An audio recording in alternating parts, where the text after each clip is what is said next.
Ladies and gentlemen, colleagues from the anti-corruption movement, welcome to our IACC panel here. The Shadow Army Unchecked, Corruption Risks of the Use of Private Military and Security Companies. It is organized by Transparency International Defense and Security. That's a special unit of the TI movement for corruption in defense and security. And it's co-organized by TI Germany. My name is Peter Conze. I'm one of the individual members of TI, but for TI Germany, I'm the expert for defense and security corruption. Let me start with some general remarks about the defense sector and corruption. The defense sector has very high corruption risks. It lacks the basic government standards compared to other public sectors, and transparency is obviously limited because of the requirement of national security. Defense expenses have doubled since 2020, and they will probably be growing substantially in the next years, mainly also because of the Russian attack on Ukraine. In most national budgets, defense expenses account for the largest, or at least the second largest share of the budget. In this situation, the international community should have a closer look at corruption in the field of defense. And I'm happy that here at least one panel at the IACC is covering corruption in the defense sector, and this is ours. We want to discuss with you today the corruption risks which come along with the use of private military and security companies, in short, PMSCs. They have become an important factor in the defense and security sector. In 2016, TI had organized a very successful panel on the Munich Security Conference for the first time that this topic was discussed in Munich. Since then, the industry has grown extensively, especially to the wars in Afghanistan and in Iraq, expanding from an estimated value of 100 billion in 2003, doubling to 224 billion in 2020, and expected to double again to 450 billion annual sales in 2013. That's the growth. Although many of the largest PMCs are still from the United States and Europe, there is a growing number of sophisticated PMSCs in countries such as Australia, China, India, Turkey, South Africa, United Arab Emirates. So it's not only concentrated on a few states anymore. And finally, the services have diversified. Increasingly, PMSCs are providing services such as intelligence surveillance and or cybersecurity. And that's a big problem, they continue to offer direct combat services. The extended role of PMSCs has elevated corruption and conflict risks in many countries, especially those with critically weak defense sector institutions. The culture of secrecy around national security issues, and especially also around PMSCs, create a fertile environment for corruption to thrive. And this link between corruption and defense and the PMSCs will be one of the central topics of our discussions today. There are, of course, efforts to regulate PMSCs on the international level and on the national level.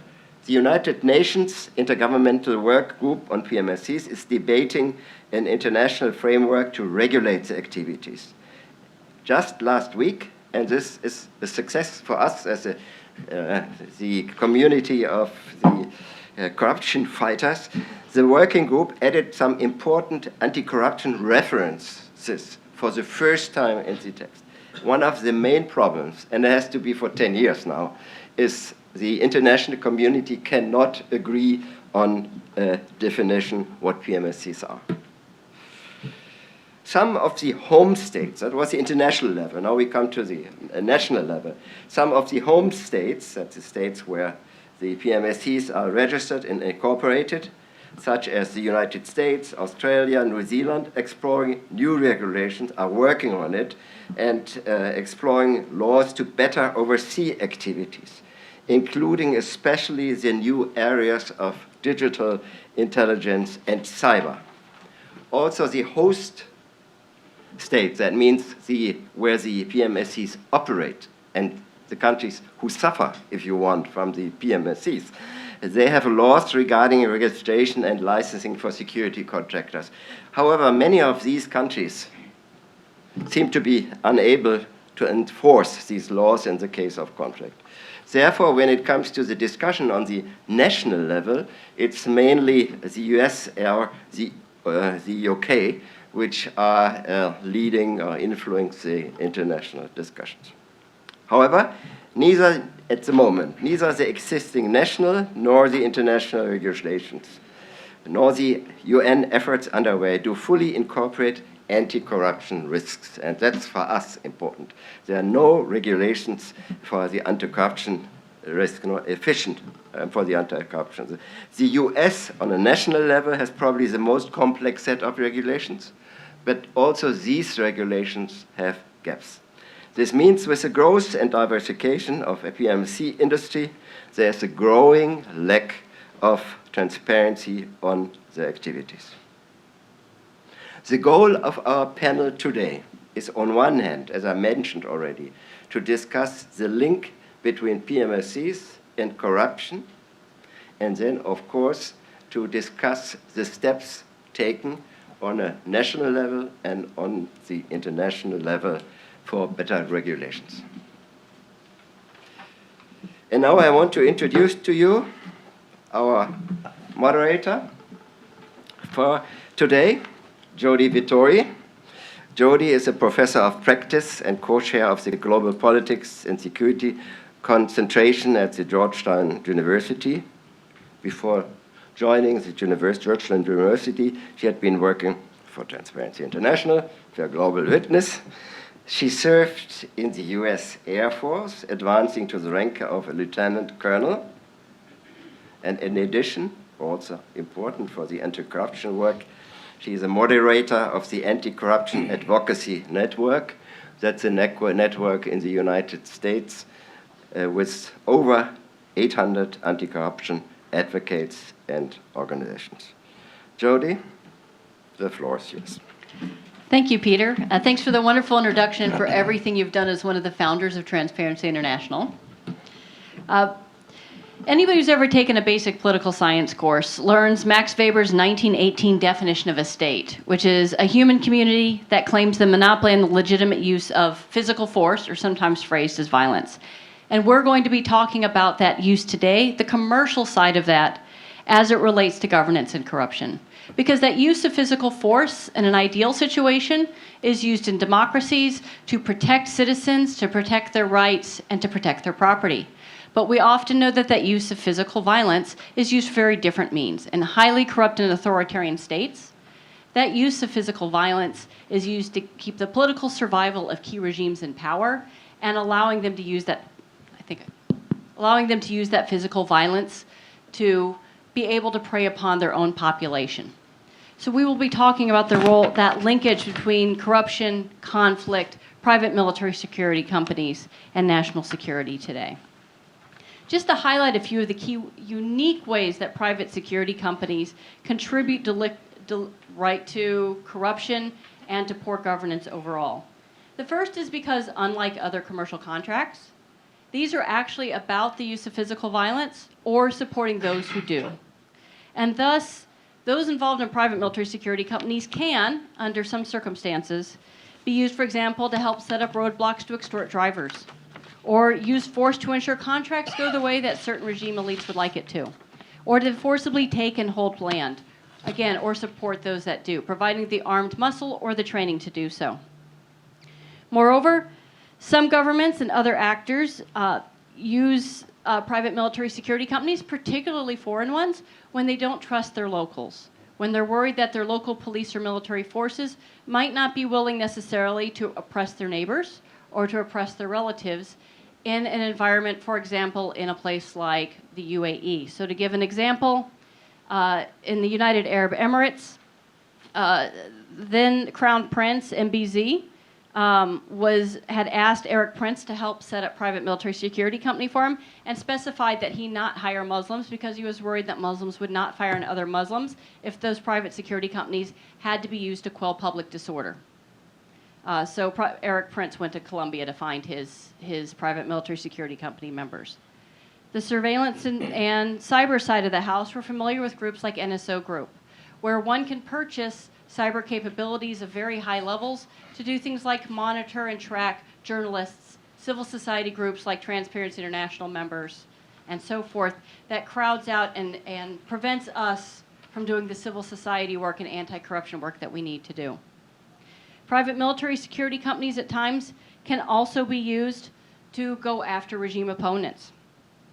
To give some examples, and I'll borrow from Eric Prince again, Libyan warlord Hiftar was able to hire Eric Prince, individuals from Wagner, Sudanese mercenaries, all sorts of groups to help him try to take Tripoli in 2020. Fortunately, he failed. And in our most extreme version of state capture, regimes or even just very rich individuals can hire private armies to fight on their behalf, which basically is the most extreme form of state capture. And it's not just a bad Hollywood movie. In 1971, prominent politicians hired individuals from the first private military security company called WatchGuard to help try to overthrow the Gaddafi regime. They failed. In 1988, a Thai businessman hired a group called Sandline to try to wrest diamond mines away from rebels in Sierra Leone. In 2020, we have the privately funded coup attempt in Venezuela, and we're still not clear who paid for the coup attempt in Haiti with its terrible results today. We're having this panel today in part to publicize the fantastic report that has been put out by Transparency International Defense and Security, particularly Colby Goodman and Michael Picard, who have done a wonderful job of explaining what are private military security companies, the issues with definitions, and what are the U.S. laws and regulations as they relate to private military security companies, as well as a summary of the international conventions. They do a wonderful job with two key American case studies. One of them is called Tiger Swan and its associated company Delta Swan, which had worked on U.S. pipelines and a private security company activity here in the United States, but also had a unique contract as Delta Crescent in Syria to be able to exploit oil fields there. And an organization called Knowledge Point that you can read all about in the Washington Post now, which has enabled former U.S. military officers and intelligence personnel to go work for the United Arab Emirates government, including seconding individuals who've taken the rank, for example, of Major General, former retired U.S. military officers doing so, who have led forces that potentially could be involved in war crimes. So it is with that introduction that I now would like to introduce our amazing panel of experts today. First, we'll be talking to Jelena Aparac. She's the expert on the UN Working Group on Mercenaries. She's been an advisor for Médecins Sans Frontières. She's worked in South Sudan, Chad, Darfur, Democratic Republic of Congo, you name it, she's been there. So she's an amazing expert to talk to today. Second, we'll be talking to Sean McFate. He has a unique role in that he's been on multiple sides of this issue. He started out as a paratrooper in the elite 82nd Airborne Division in the U.S. Army, but then went off to go work for DynCorp on a variety of private military contractor-related operations, particularly in Eastern Europe and Sub-Saharan Africa. He's also a scholar and an author on these topics and thinks very deeply about the future of warfare. Sarah Heidema is the director of the Office of Defense Trade Controls Policy at the Bureau of Political Military Affairs at the State Department. This is the office that is primarily responsible for licensing private military security activity. So we're very excited to have her here today. And last but most definitely not least, Auwal Rafsanjani is the executive director of the Civil Society Legislative Advocacy Center, or CISLAC, in Nigeria, the TI Nigeria chapter head, and the chairman of Amnesty International in Nigeria. Just to let you know the state of play and how this is going to go forward. I'm going to be asking a few key questions to each of our participants today, and then after their brief answers to those questions, after using my moderator time, I'm going to open the floor to our audience to provide any questions that they have. So hopefully that is the majority of this panel time today, is what you are most interested in. So Jelena, if I can start with you first.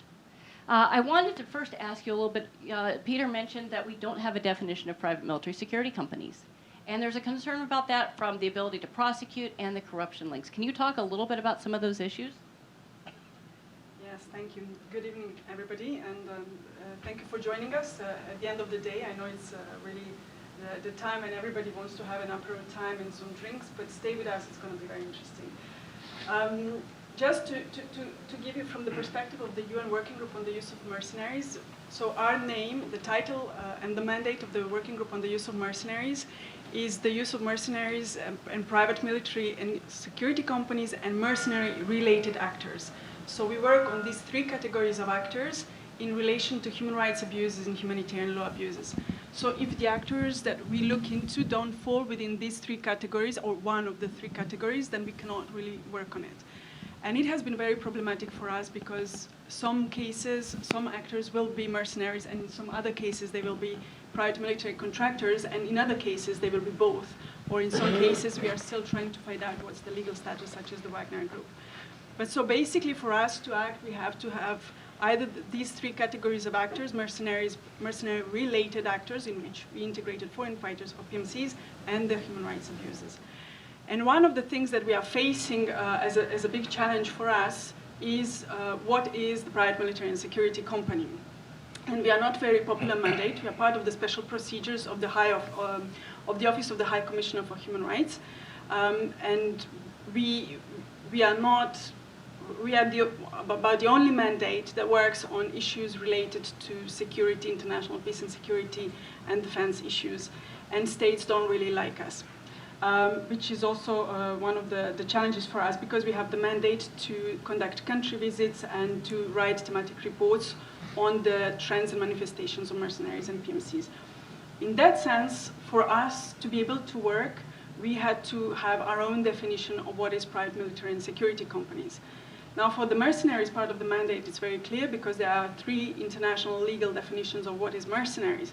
But for the PMCs, there is still not a definition today. So there are some definitions that are in the Montreal document that has a definition on private military and security companies, and the code of conduct has, for the private security providers, has the definition of private security companies. But the historical movement was that there is a strong division and obviously the need to separate from military aspect, which was the voluntary approach from the companies themselves. So for us, we have a very broad definition of what is PMCs. And for us, we look at it on the case-by-case basis when we look into the human rights abuses cases that are submitted to us. So it's a broad definition. But just to let you know that the definition is also one of the problematic aspects in terms of legally binding instrument and international framework, because there is a strong lobby from the companies themselves. For example, the Code of Conduct Association is very strongly attached to the private security companies, and they do not wish to address private military companies. Montreal document addresses PMCs, both military and security, but in the conflict zones. And for us, we work on PMCs both in conflict zones and outside of the conflict zones. And if I can add something on this, Montreal document and Code of Conduct, which were adopted respectively in 2008 and 2010, were voluntary initiatives that apply differently to states and to companies, and Code of Conduct mostly to companies. But since then, there has been very little study by doctrine or addressing by policymakers on the context and activities of PMCs. And Peter addressed it in his introduction. Since then, it was kind of put on the carpet, generally accepted, well, we regulated it, it's fine, there's nothing else to be done, so it's good, it's under control. Well, in fact, no, it's not. And so since the adoption of Montreal document and Code of Conduct, PMCs have extended in their clients. So the situation of Iraq and Afghanistan, which is what we call like soft cases, because that has been the countries, the states were the main client base for the PMCs, and you could have some kind of transparency, not obviously enough, but some kind of transparency, because you could get some kind of information, at least you know who to turn to. But since then, extractive companies are now considered to be the biggest client base for PMCs. And so you can imagine two contracts between two major multinational companies, like one extractive industry, usually contracting at least 5 to 6 different security companies, either national, domestically registered, and international. The corruption and abuses related to it, and how it's difficult to pinpoint on the actors. And another sector that they also diversified is the migration detention, and border management. And so that gets us out of the conflict zone, again, as Iraq and Afghanistan was the case. So we have been addressing allegation letters to countries like US, Australia, Greece, EU on the abuses and human rights abuses by private military and security companies in migration detention and border management, including for the externalization policies when they externalize to other places. I'm going to stop here, and then maybe we'll look for other things. All right. I'll get the mics in a bit. My name is Dr. Sean McFate, and so I come to this problem from a former practitioner's viewpoint, and not a diplomat or a lawyer. For me, the difference between a mercenary and a private military company is very blurry. If you can be one, you can do the other. There's no bright line between. And I think one reason, there's volumes of ink spilled on the typologies and et cetera, et cetera. I think it's cleaner if we just think about those who do what we might think as military operations as a civilian that are uniquely military. We might just think of them as private military contractors, mercenaries. And I think what we're seeing, it's one of the largest yet understudied insecurity trends of this century, the growing resurrection of private warfare, and corruption and mercenaries have a long history. Mercenaries are the second oldest profession. And mercenaries and corruption, they feed each other, because they exist in weak rule of law societies. So where there's one that tempts the other and it ladders itself up and it destabilizes places, and then when you, of course, link lethality with mortality, you have bad outcomes on the ground. I did a lot of my work when I was in the industry in Africa, and there was a saying in West Africa that when the elephants fight, the grass gets trampled.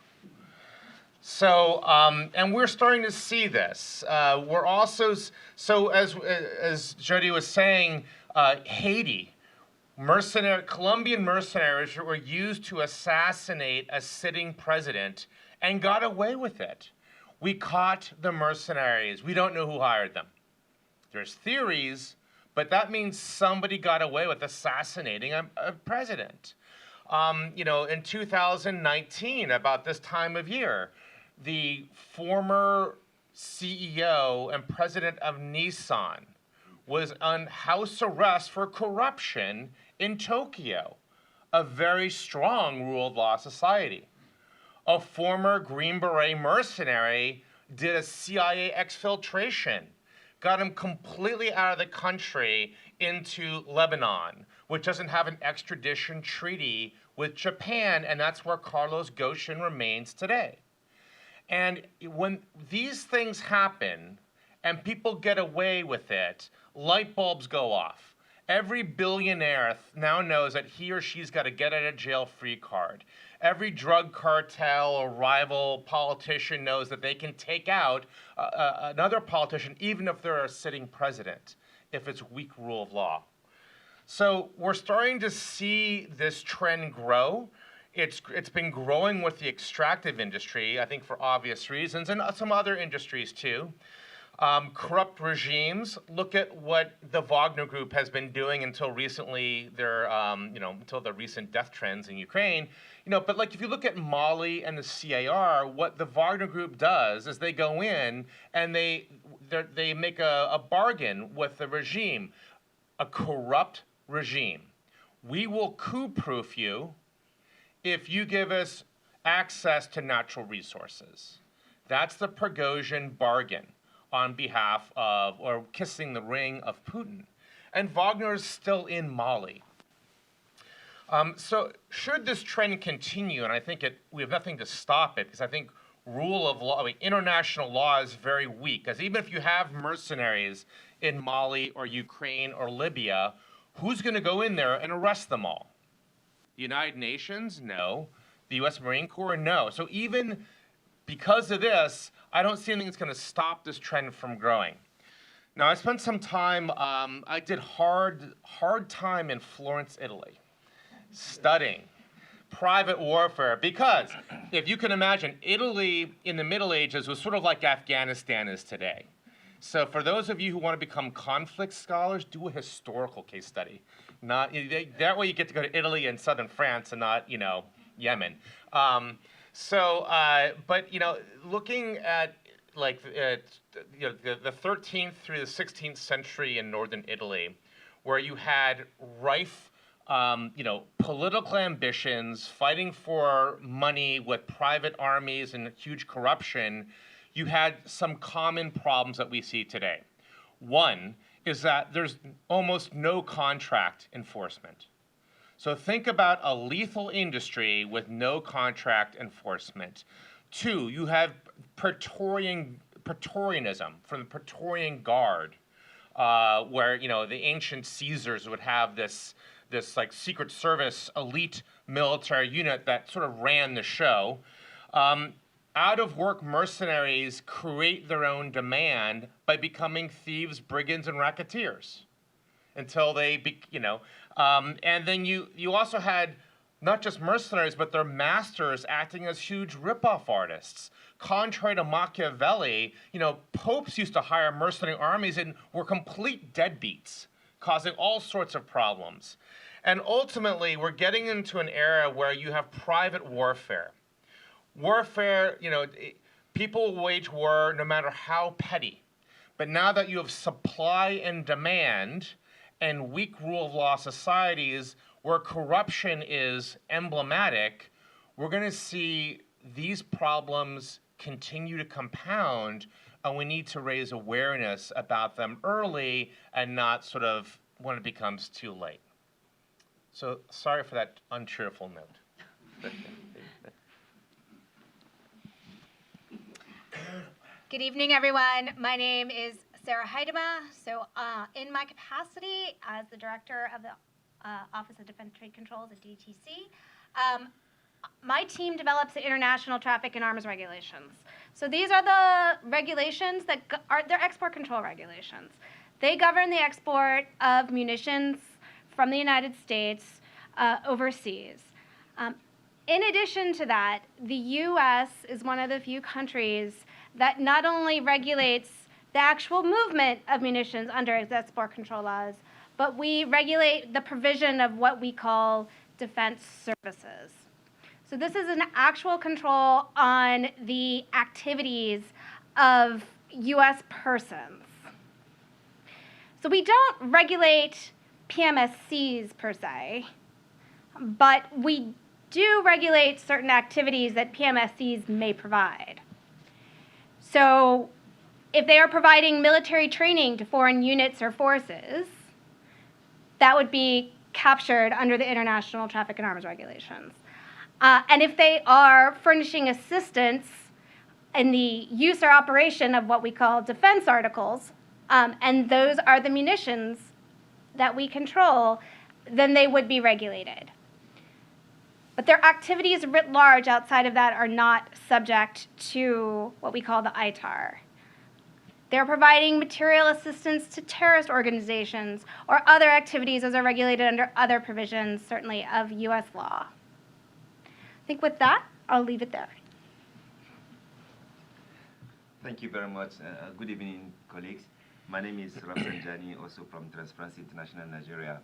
Let me start by saying that in the case of Nigeria, there has been deliberate and conscious effort by public officials to undermine the capacity of Nigerian security.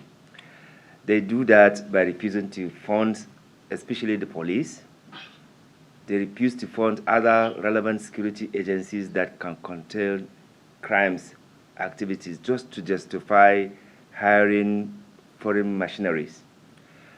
Now, despite the fact that the Constitution is very clear that the first responsibility for the government is to provide security and safety for the people, they've neglected that, and they are now resolving to engage in private military security. In the case of last administration of Jonathan, they refused to fund even the security. They resolved to hiring foreign mercenaries to deal with Boko Haram. As a matter of fact, we have not seen any difference. But where the problem comes is because of the intention to fuel corruption in the extractive sector, you have a huge activities going on by so-called, in the name of so-called oil theft. So they go and hire this private security to maybe enable them have access to taking the fuel and giving them huge amount of money, whereas our own security, if provided with necessary equipment and facility, would have done better job than those militia that they are actually hiring to give them millions of dollars to do that. So it is a lucrative business by government, corrupt government official, so that they can undermine the effectiveness of the security, so that they can justify going to get these private security operatives. Now, the challenge of this is that you have a situation whereby there's no any legal framework. It is at the discretion of the president to decide to engage this private military output, which means that the contracts are not known, no details of the contracts, no accountability on what they do, and even the legislature is not able to oversight the activities, the conduct of their activities. Definitely there will be abuses in that. First, a lot of huge amount of money is going without anybody auditing it or oversighting it or monitoring it, which is in the first place the major primary reason why the whole, they've engineered the whole, insecurity to justify hiring people that they will just give them this money. Now, one of the challenges is that because of the absence of the beneficial ownership in the country, you will see that some of the officials are linked to these companies. We have a case recently where a military contractor was actually arrested with huge amount of money. It's just in June that ICPC actually arrested this guy. It's a military contractor, and he was found with huge amount of millions of dollar. And this is just because it is the way they've been doing this, creating opportunity for them to make money. And it is dangerous because if there's no any framework, it means that the president can just decide to award this to his friends or to his cronies, because there's no beneficial ownership to know who are the people involved in that. And because there's no any legal framework to allow the legislature to observe or to monitor or to do oversight on the activities of these guys, they get away with whatever they are doing. So we believe in the case of Nigeria, this is helping to fuel more corruption. The recent allocation or contract given by the Nigerian Oil Corporation to a militia is a criminal, somebody that is supposed to be in jail. They give him huge millions of naira or dollar contract to enable them to save line on the oil farm. Whereas you have a government security agency that was established to help protect the infrastructure of government, facilities. They did not want to support that agency with any funding or other training or resources to be able to do the work that they are doing. And everyone in Nigeria knows that this organization, which is called NSCDC, is the major group that even Nigerians have trust more than any other security agent, whether the police, whether the army, because Nigerians are seeing the work that they are doing. They are not that much involved into so much corruption like the other agencies. But government is not interested in supporting them to guide the infrastructure, to guide the properties, to guide the asset of government. But rather, they are now using criminals, providing them with huge millions of dollars to do the so-called, sub-line of the pipeline. So what I am trying to conclude, is to say that the private military companies, in the case of Nigeria, is nothing but an avenue for siphoning public taxpayers' money, because the work that they are doing, they can be done by the relevant, security agencies if they are provided with, the necessary equipment and facilities to do that. We have not seen that much difference between when Jonathan, for example, engaged the private military in terms of the fight with the Boko Haram. The Boko Haram is still very active. So what is the justification of spending that much billions of dollars, in the name of fighting Boko Haram? We have not seen anything. So I think, there's a deliberate and conscious effort to undermine, national security so that they will not be able to perform, and they will now justify hiring, either foreign, machineries or private military companies to do the work that ordinarily they are supposed to be doing, in the country. So I will stop here. Thank you, and thanks to all of our panelists. I would like to actually open the floor to your questions now.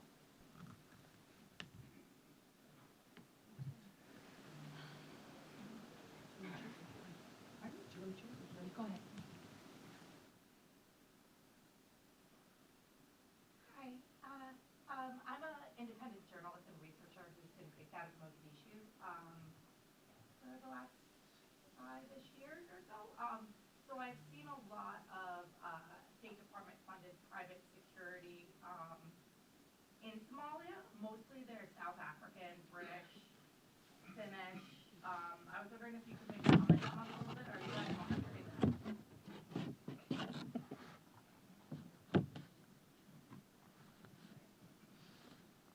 I have no idea. Okay. Okay, I think it's working. So if it's the State Department, you're saying it's State Department hiring. Well, the State Department funds Bancroft, right? Mm-hmm. So, and then the people that, you had said that the State Department monitors American. So we regulate the activities of Americans.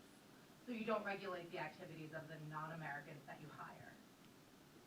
So under the International Traffic in Arms Regulations that I'm speaking to, we regulate the activities of Americans.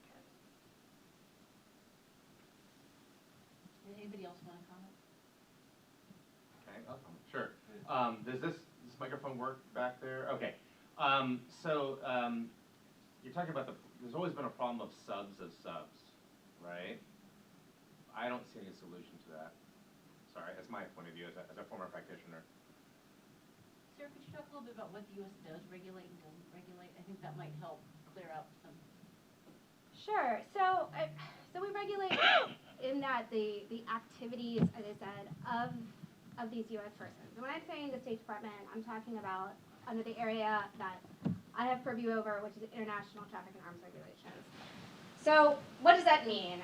If you are a U.S. person and you are going overseas and you are operating equipment that was specially designed for intelligence purposes, you very well may be caught under the ITAR and subject to criminal and civil penalties if you do that for a foreign person, if you operate that equipment for a foreign person. If you are servicing, maintaining, repairing a tank for a foreign person, you may be caught under, you are likely caught under the defense services provisions. So if you are operating an aircraft for a foreign person, you are going to be caught under the defense services provisions. So those are the kinds of activities that we are going to be regulating. In addition to that, where there isn't a tie to an actual, we call it defense article, so in this case, the tank or the fighter aircraft, we will regulate military training. So if you are providing training to foreign units and forces, that would be subject to our discretion to review that authorization. And if you don't have it, you could be prosecuted under the Arms Export Control Act.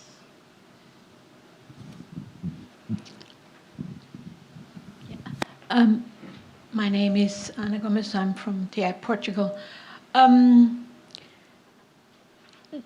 you think that this privatization of security and the military is part of a neoliberal process to privatize as well courts, justice, via arbitrary courts, private, opaque, and so on?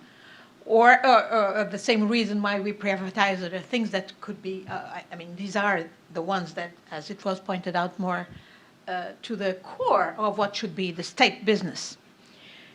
And in my country, for instance, it's not just the military, or it's actually also sometimes the military also providing internal security, police services, and without any kind of regulation, even to the people who work in those companies, totally putting in question even the basic laws of the country in terms of labor rights and so on.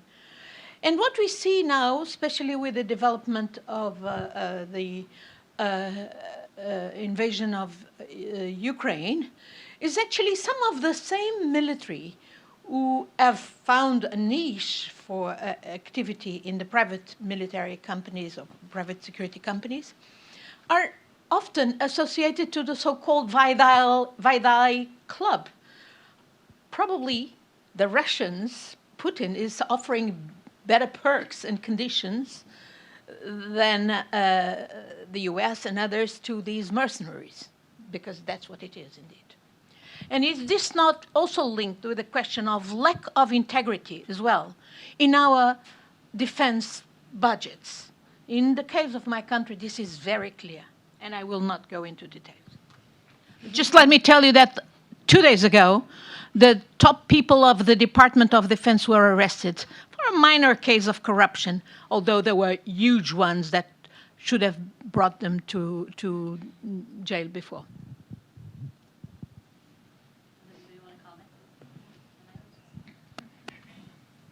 Yeah. Is it working? Yeah. So I just wanted to point out that the Working Group on the Use of Mercenaries has conducted a very extensive study on national legislation across the world. And we received from different continents different legislations. And it's what we found during that study is that national legislations is a pure patchwork of different provisions in different places.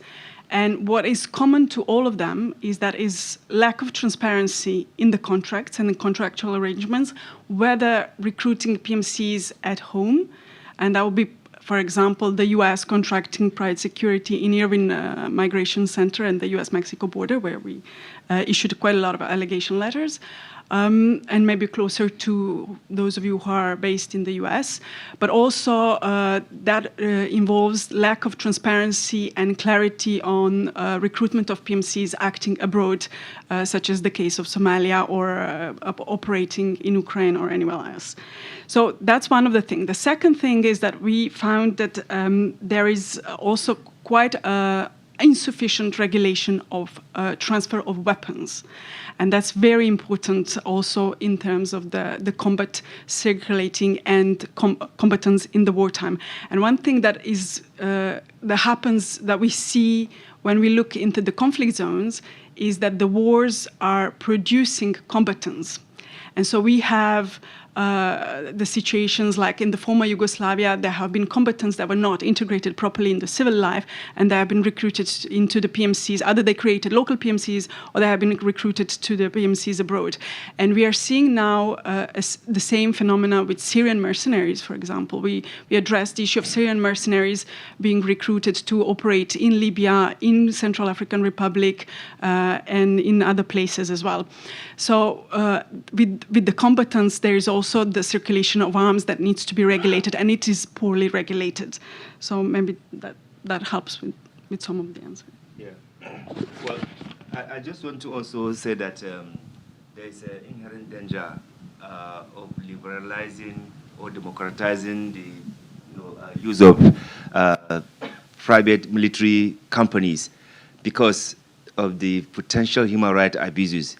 These guys, they have no limit to how much they can abuse the rights of people. There's no rule of engagement in their activities. So we cannot support or endorse such kind of activities because of the human rights abuses that it comes with. Secondly, it is the failure of the states, and state must take responsibility of protecting lives and property of every body.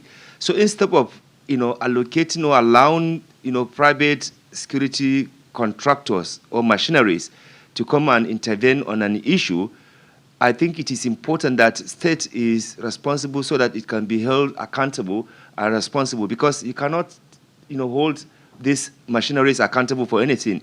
But if the state does something wrong, you can hold them accountable, and there's a limit, there's a regulation, there's rules of engagement, So that is one thing that I just want to point out. Then the second thing, in the case of Nigeria, it is absolutely unacceptable. Nigeria has been playing a major role globally at ECOWAS level. We've gone to Liberia, we've gone to Sierra Leone, we've gone to so many places. Nigeria has been one of the excellent countries that has been contributing to the peacekeeping all over the world. Why can't it happen in its own territory? So that is why, because the whole thing is about corruption, it is about an opportunity to loot, So this is the reason why we believe that this whole idea of private, military companies are not helpful, rather than, falling or funding such kind of groups. Make your national security institutes workable, They don't pay them salary, they don't take care of their welfare, they don't provide any facilities or equipment to them, so therefore they demoralize them. They are not really patriotic, enough, because when you send them, to meet with some criminals who have more superiority weapons, they will just eliminate them, they will kill them. So that's why you see that many of the security, agencies or officials, they are not having the zeal to do the work, because when they get killed, to even get their compensation or to get their entitlement, you have to pay bribe. Their families go to see what they do. If your husband or your relative die there, for you to get your entitlement, you have to pay bribe. So everything is bribe, corruption. So I think it is important that we have responsibility to protect, and I don't know why it's not working. Why can't we activate responsibility to protect? Because there's a global agreement to protect the citizens against any repression or oppression or any unjust thing. And why are we not using that to help at least provide safety and protection for victims of abuses, rather than using private militia to even come and unleash more terror on the innocent people?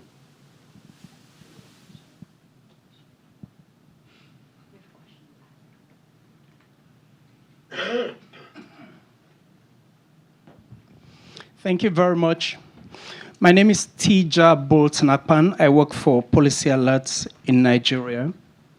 I'm happy that my brother Rafsanjani is on that panel, and I want to align with some of the points he made about the Niger Delta and the role of PMCs in the Niger Delta.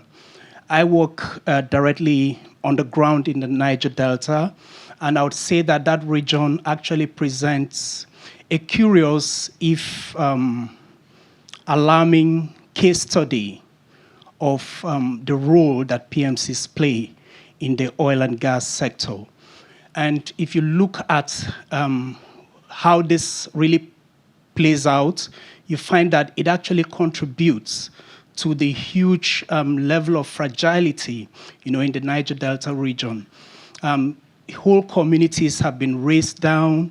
You find that, okay, the Nigerian military is usually accused of, perpetrating these acts, but we have not had real studies, investigation to show what could have been the role of these private militias in actually perpetrating these gross human rights violations in the region. And the other thing has to do with the security contracts that are going on around right now. And recently, we had a former militant, awarded a 48 billion naira per year contract to police the oil pipelines. Now, these are oil pipelines that the Nigerian institutions, the Nigerian state have failed to police over the years and has caused a lot of losses for the state. And now handing over those by the wave of the hand, with very poorly contracted processes to a former militant. And this has also generated, what do you call it now, balance of terror demands by other militia groups who also want to have a share of the pie, from these contracts. So it is really creating a whole industry of terror in the Niger Delta. And I think that this is an opportunity for further interrogation, for further research in the region to see how these dimensions really texture out, and then to actually propose approaches to addressing them. The other thing has to do with the rise of vigilantism in the country. The use of vigilantes is not a new phenomenon in Nigeria, but it's not very clear where vigilante roles stop and where the role of private military and security companies begin. We had, some years ago in Nigeria, we had the Bakassi forces. Remember in Abia State, where a Nigerian Bar Association chairman was murdered with the wife because he was calling out the state government. And that was the beginning of vigilantism in Nigeria. And coming down the line, right now we have so many vigilante forces. The Amotekun in the southwest, the Bubeagu in the southeast, and so on. So it's important to study these groups to see where their voluntary roles end and where their mercenary roles begin. Thank you. And for that important point about the fact that we don't have enough information in many cases and the role of vigilantism. Does anybody want to comment back on that? Maybe I can just say a few words on the issue of accountability in general. I don't know if you can put the schema on the extractives, or it's not going to be possible. It's just to show, because I think it's the schema. Yeah. And maybe just to connect a few things that have been said by my colleague also from Nigeria as well. There are different levels of contracts from the home and host country. Just if you look at the extractive industry, so this is something that we put in our report on relationship between extractive industry and private military and security companies. And again, this is just a reminder that this is not only in the conflict zones, but this is also in the peaceful zones or different regimes around the world where there is exploitation of natural resources.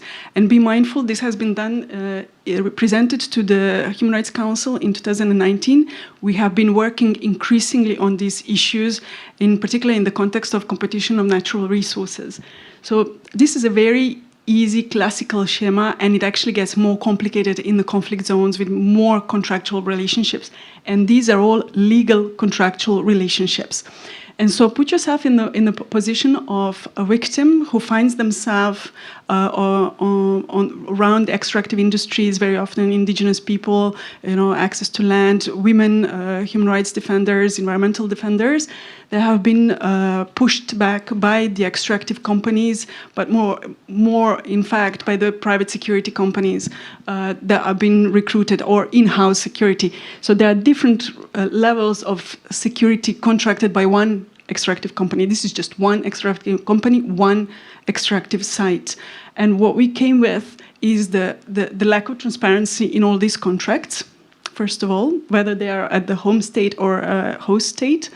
And then the victims very often wouldn't know who to pinpoint as a perpetrator of the human rights abuses, because the company would say, well, actually, this is the law enforcement in the state where we operate, that's their responsibility.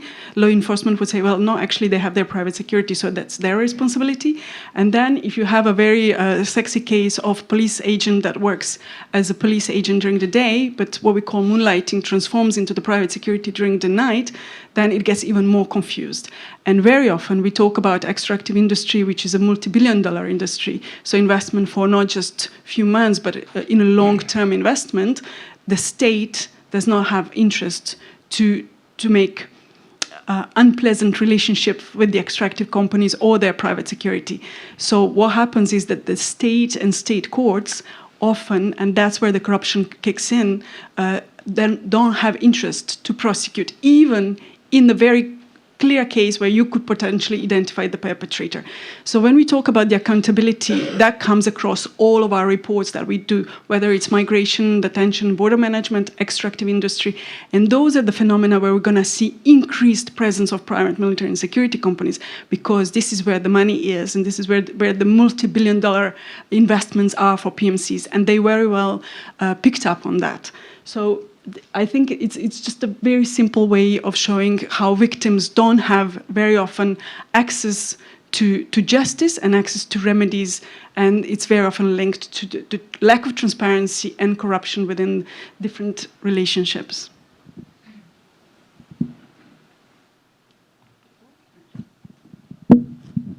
There's a question in the back. If there's additional questions, we can take multiple ones as well. Colby, did you have a question as well? Sounds good. Hi, my name is Kim. I'm a researcher at Stanford University, and I'm based in Mexico. And, well, we know that the United States is a big part of the problem of the violence that Mexico has been suffering since 2006, the war on drugs. And Sarah, I can see you. This might not be sort of within the realm of your office and type of regulation that you're working with, but I'm very curious about what is the US kind of doing in preventing sort of ammunition and weapons reaching the cartels in Mexico. We know that the cartels in Mexico depend heavily on ammunition from the United States, guns and so on.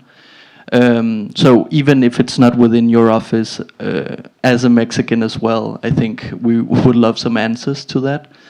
And the second part of my question is kind of more to understand the definition of these PMCs. It seems as if there needs to be kind of this principal-agent relationship in order to really talk about PMCs, in which you kind of contract a external party to do the job for you. I work in a state in Mexico called Guerrero, in which citizens themselves have found it necessary to organize and create armed bodies to protect themselves in the absence of the state. And in a study that we conducted, we actually find that they call it communal policing, that these entities are actually more efficient in providing security to their communities than the very weak and corrupt law enforcement that the state is able to provide. So it might not be a PMC, but it's kind of also to say that non-state actors are not always within the same category of, highly problematic, sort of violent actors, but can, in some cases where the basis of legality and the state is so weak that there are really no other options than for the people to organize. Right. Colby, I'll ask you your question in a minute, but because it's a long one, I'm going to let them respond. So Sarah, since you are the keeper of the ITAR and the U.S. munitions list, can I give the first part of the question to you? Sure, absolutely. So for those firearms or other munitions that would be legally exported from the United States to Mexico or any other country, so if we get one of those licenses, we're reviewing it consistent with what we call our conventional arms transfer policy. So what we're looking at is... Can you turn on the mic?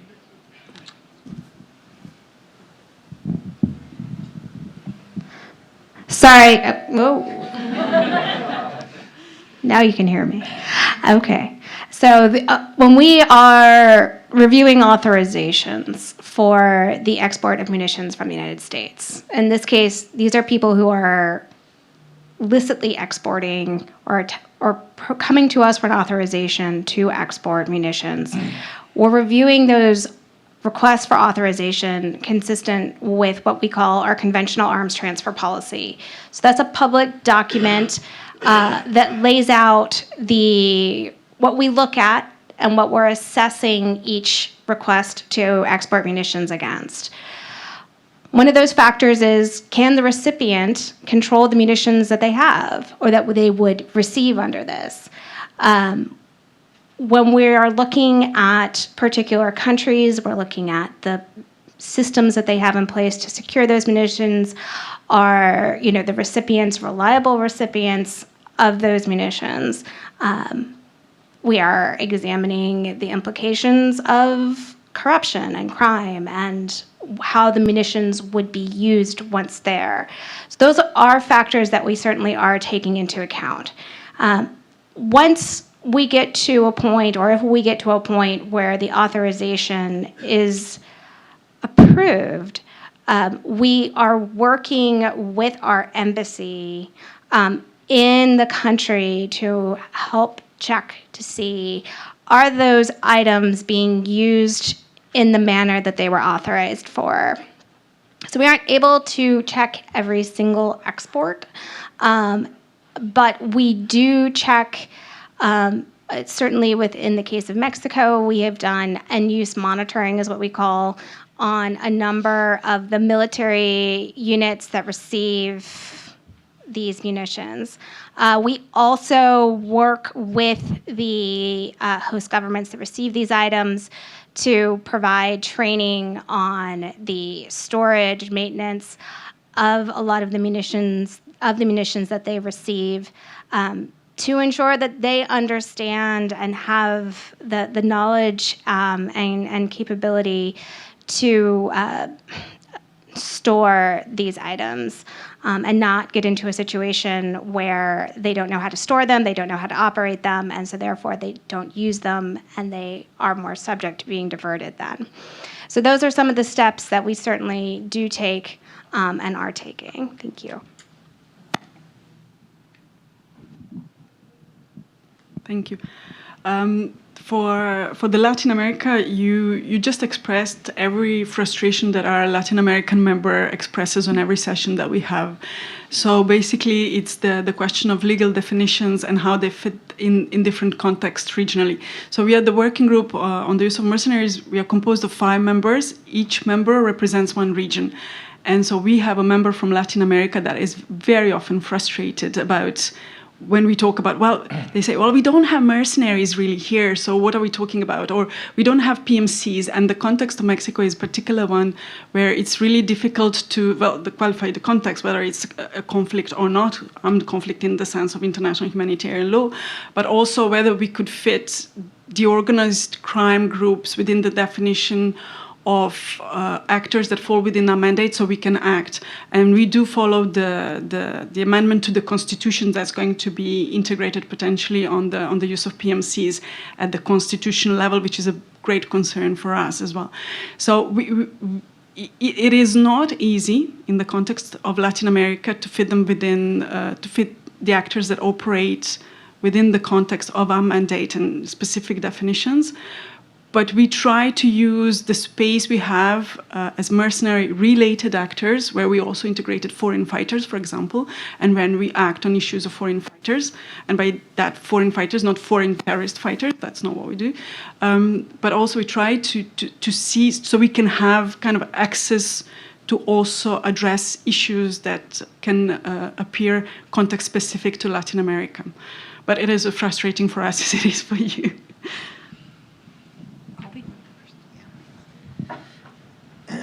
Hey everybody, my name's Colby Goodman, Transparency International, Defense and Security. Full disclosure, I helped organize the panel. Oh, right, thanks Jodi. I have a question for you, Sarah, and then if I can ask two questions. One for the organizing this. Right, one for the broader panel. I think a few years back, the State Department with DTAG was looking at a definition of combat, or a new definition of defense services, which would define combat activities.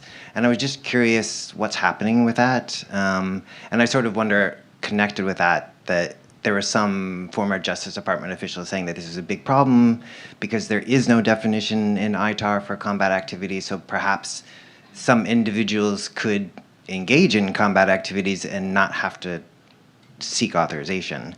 So that I'd be curious on both of those. And then more broadly, getting to Sean's point that we can't do anything with the sub-subs, I wondered just what are some of the challenges from home states to transparency? And this is for everybody, because I think there have been efforts to try to increase transparency on just what PMSCs are doing commercially abroad.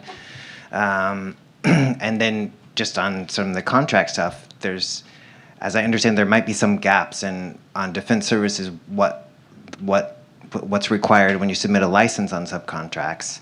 But more broadly, I just wonder what can we do? How can we, what are those challenges, and are there ways to maybe not completely solve it, but to better address it? And I know Jelena is working with the international framework to do beneficial ownership. So, okay, thank you.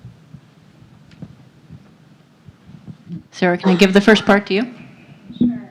This is the one, no, this is not the one that works. Just that way. Yeah, we'll stick that one over there. Okay.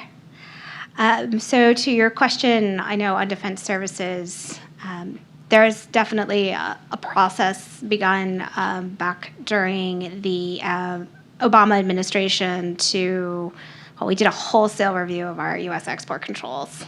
And we got so far before, that effort,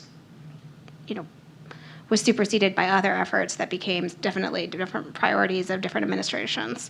I will say that, one of the areas that we're looking at right now is the definition of defense services within the myriad of regulatory changes that we'll be making. I think, it's definitely, an important area. It's a definition under our regulations that hasn't changed significantly in my lifetime. So, we will do that. Changing U.S. regulations is established to be a difficult process and a time-consuming one. So, when we do that, we will put out a definition of what we will control as defense services, and we'll ask for comment on that. I'm saying that today because I always foot stomp. It is important to get comment on our regulatory changes from a wide variety of communities. Many times we just get a few comments from U.S. exporters. We'd love to hear from the NGO community and others. So you are definitely, the floor is open, if you will, to comment on that. On the, on the... When that might be. I never go into timelines like that. And it's mostly because I don't control it. So, it's, we're in the process of reviewing it. All of our regulations, when we do it, involve multiple U.S. government agencies, and the drafting effort and the effort to get published is certainly, outside of my control. It goes into how the administration prioritizes the regulations we put out. So, not before the end of the year, though, certainly. What I can say is that, we do, so when we issue an authorization to a particular company to conduct an activity, that flows down, they are supposed to flow down those requirements to their subs. And if we find that they are not, that is an area where we have, I know the U.S. government has prosecuted companies both criminally and civilly. So that is certainly a requirement there. So the question of subs, like subcontractors hiring multiple levels of subcontractors, is a huge one. And I lived it, and I also studied it. And the answer, in my opinion, is this: is that in the U.S. government context, we didn't do oversight. Is the bottom line. So if you look at the demand signal for the Iraq and Afghan wars, the industry for private military, et cetera, grew at a pace that the bureaucracy could not grow with.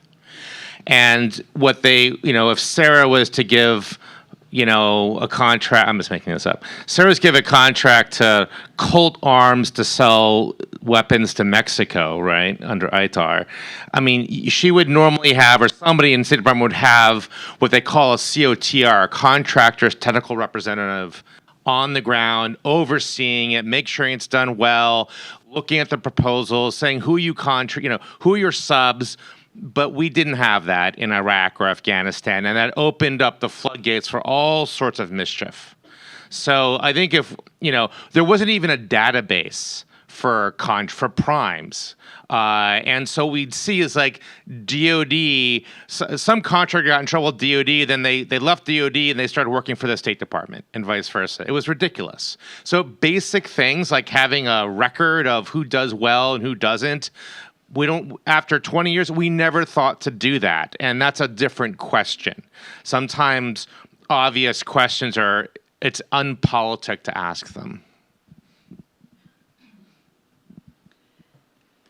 Maybe I can help here.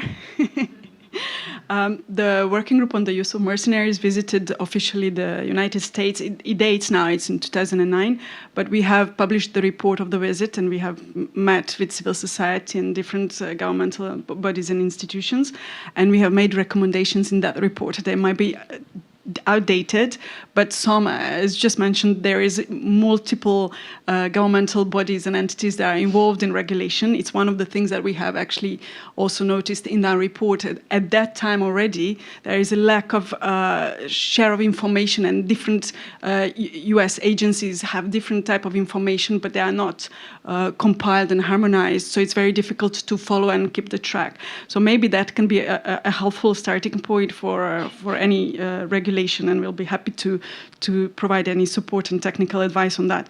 But also in terms of generally transparency of the contract, one of the things that we have noticed, that there is increasingly more transparency with the contract and contractual arrangements with PMCs, which is obviously a welcoming point, and we are very happy to see that. That allows also the civil society and different stakeholders to raise the issues, because access to information is crucial to act and react to human rights abuses. We do see, however, that private contractuals still benefit impunity when operating abroad, which is a problematic aspect for us. And of course, and just to link this aspect, and again, the accountability, which I forgot to mention, we have no cases of private military and security providers, contractors, employees being held accountable anywhere in the world. We do not have. We had 4 cases, and that was the former Blackwater that was pardoned by Trump. And we reacted very strongly on that issue because we thought that this is the only case in terms of accountability that we had, and pardoning them sends a very strong negative message in terms of impunity and human rights abuses by PMCs, whether acting here in the US territory or abroad, whether they are US nationals or any other nationals. It sent a very negative message. So I'd just like to highlight that as well in terms of accountability and transparency. The other thing, because I normally work on illicit finance issues, but the other thing I've noticed is that many of these private military security companies are actually holding companies.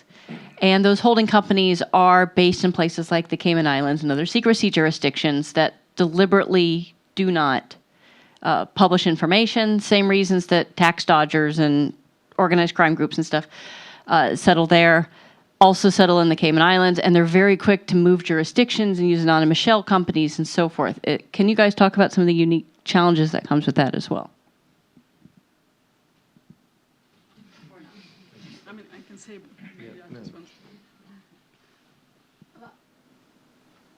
I don't. Do you have the one? No, this is the one that works. Okay. So I mean, when we are reviewing, so if you are coming in to apply for an authorization from the U.S. government, you need to have a contract signed with the foreign purchaser. We are going to want to know about your company. If you've certainly, most of the authorizations that we issue are for companies that we are familiar with. These are exporters that do a not insignificant amount of business over a period of time. If there is a company that we are unfamiliar with, that we're going to look into that company. Is it a legitimate company? Who owns it? Who operates it and controls it? And it's not only the exporter. We're looking at the importer and any other firm that may be involved in that transaction before it gets to the end recipient, which in the case of munitions can be a lot of people or a lot of companies. And so, you know, we will in licenses where we find a company where we can't get at its provenance or its ownership and control, we can request that that company be removed from the license, and that is one of the major things that we do in our review. One of the questions has been how little needs to be licensed by the United States when it comes to private military security companies. If you're working for a foreign actor and there's no U.S. military personnel involved, former U.S. military personnel involved, you don't actually need a license in most cases. Are there efforts afoot to fill some of those gaps on legislation and regulation? I definitely won't speak to legislation, but no worries. When it comes to, I'm sorry, a U.S. person working for a foreign actor.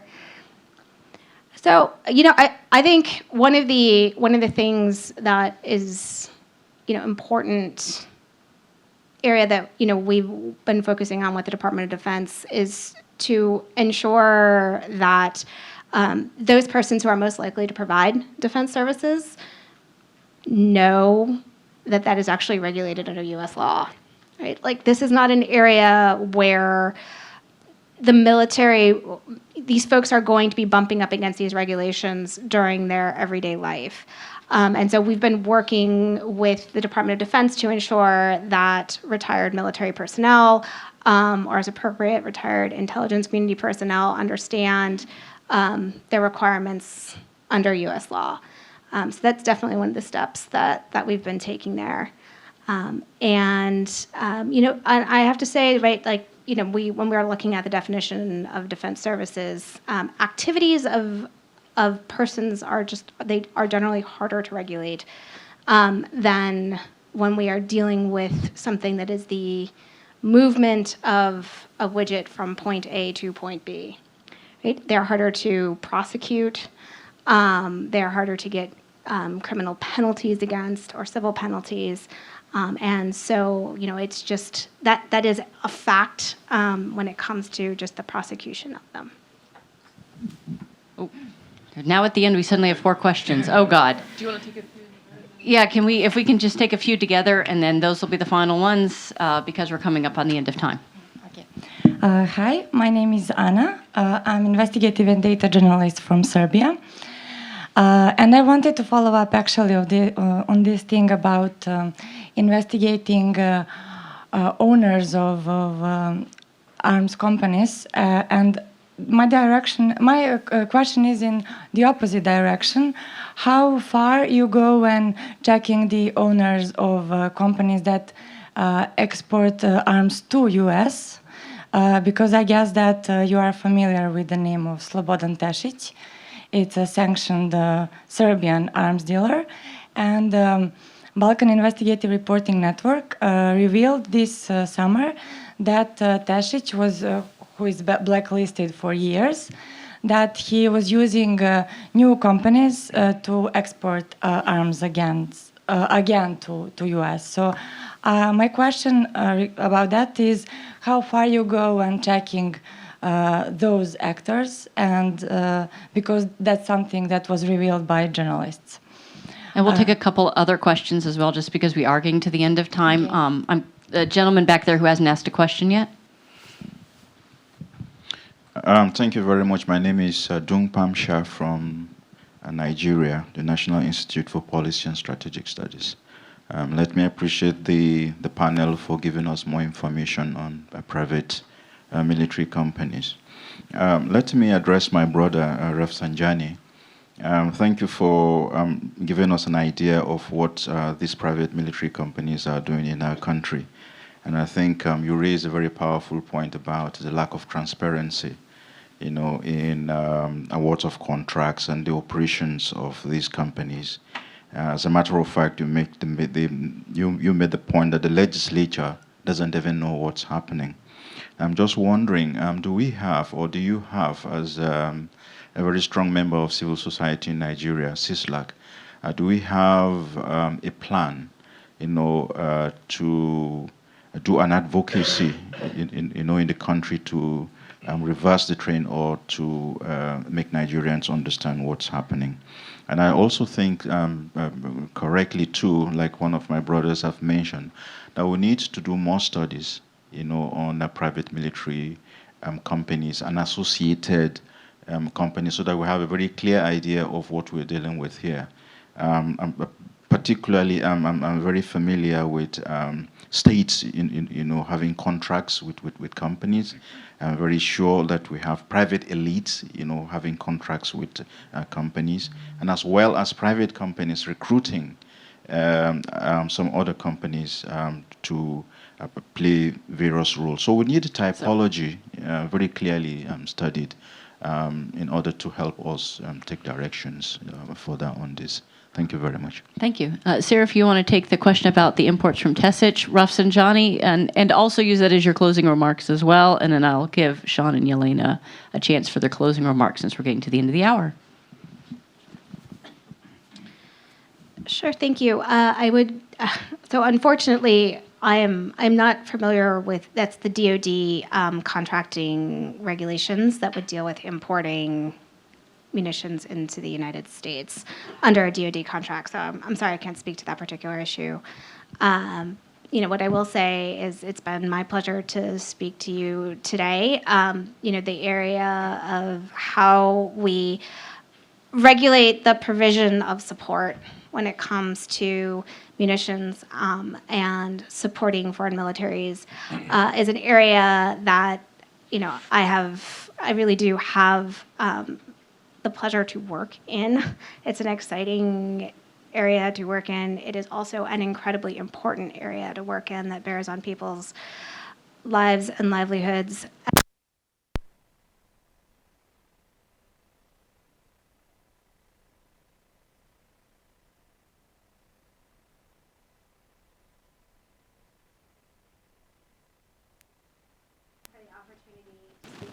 I think we're getting a subtle hint from the back of the room. Stability in the security sector in Nigeria.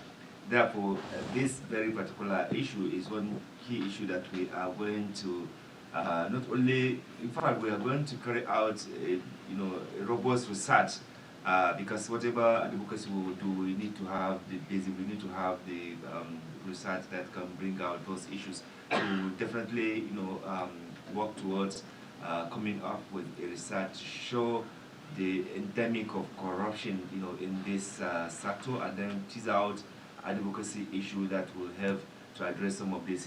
It's a very worrisome, situation in Nigeria. The current Auditor General report in Nigeria said that 178,459 arms and ammunition disappeared from the police alone.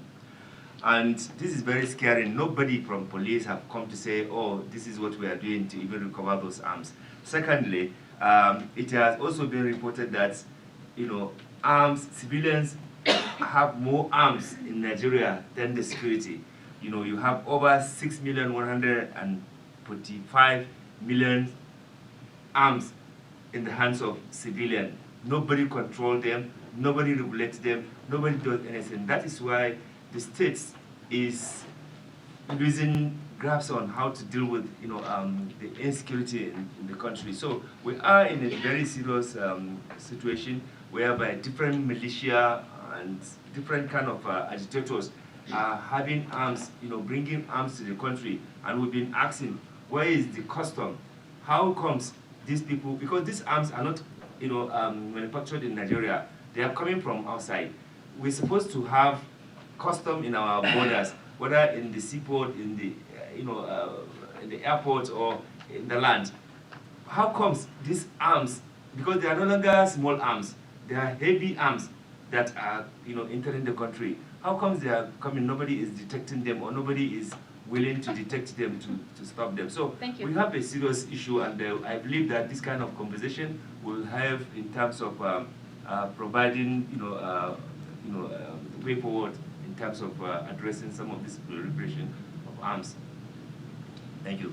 Sean and Jelena, each about 30 seconds, and it will close up. I'll give Jelena my 30 seconds. Sure. Yeah, I'm sure. You're at 28 now. All right, well done. So, no, I just wanted to say for us, it's very important to have a relationship with the civil society and investigative journalists, because we don't have so many possibilities. As I said, we are not very popular mandate. States don't like when we sniff around the security and their private and their military contracts. So we rely a lot on investigative journalists and civil society to report human rights abuses to us and talk on behalf of victims, because victims are often in danger. And just to finish perhaps on this, because it could be a positive and I hope an ending to this, we are very happy that South Africa, who is the chair of the Intergovernmental Working Group, is leading the negotiation of the international legal framework. Well, international framework, we hope it's going to be legally binding. The nature is still not defined, but we do need civil society to be in the room and to push for this, because right now there is not a very strong presence of civil society in this, and there is a willingness from some states to contribute and to push for some kind of a framework of PMCs that is totally lacking today at the international level. Well, thank you for that. Thank you very much. Thank you to Transparency International Defense and Security for all their great work, but particularly in hosting this panel. I hope it inspires Transparency International to have more security-related panels overall. There were a lot of questions we didn't get to. I do encourage you to take a look at Michael Picard and Colby Goodman's report, which goes through the summaries of what our private military security covers, the international frameworks, and specifically what the U.S. does cover and doesn't, because it does cover more than most countries in the world. So we've talked a lot about the gaps today, but realize it only goes down from there. I will also reference that Colby has a wonderful report on U.S. arms trade overall. So if you ever want to know your foreign military sales from your direct commercial sales, again, go take a look at Colby's work. Peter, did you have anything? In that case, have a wonderful evening. Thank you.